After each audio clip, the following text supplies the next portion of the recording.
या काकांचा काय विषय आहे. तर मित्रांनो, रात्रीच्या वाजले होते 7 आणि आपण निघालो बाहेर निघालो, गाडी काढली आणि आपण थेट पोचलो KFCच्या स्टोअरला. मस्तमध्ये आलो, गाडी बिडी लावली आणि आतमध्ये गेलो आपण. आपल्याला घेतले रोल, चिकनचा रोल घेतला आणि वेनसडे ऑफरमध्ये त्यांचं स्ट्रिपचं बकेट आणि त्याच्यामध्ये डिप्स पण होते, ते सगळे घेतले. मागोची लाईट गेली वाटते. पिझ्झा हट, मुंबई लोकल आणि कॉस्टा एवढे सगळे शॉप ॲट वन प्लेस. आपण फिरत होतो तेवढ्यात आपली ऑर्डर आली. मस्तमध्ये इकडे दादांनी त्याची अनबॉक्सिंग चालू केली. अनबॉक्सिंग वगैरे झाली. एक स्ट्रिप आपण घेतलं, मस्तमध्ये सॉक्समध्ये डिप करून त्याची टेस्ट घेतली. तर मित्रांनो, ते एकदम असं भारी लागत होतं. आणि दुसरं म्हणजे आपण रोल घेतला होता, तर रोल पण आपण खाऊन बघितलं.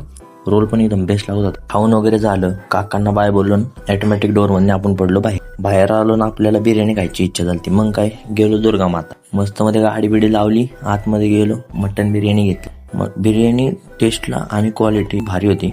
बिर्याणी वगैरे खाल्ली, पोट झालं तर गच. मग म्हटलं आता सोडा पिऊया, म्हणून आपण आलो मग तावजीला. मस्तमध्ये इथं फ्रेश लाईम सोडा घेतला. फायनली सगळं आवरून वे टू द होम.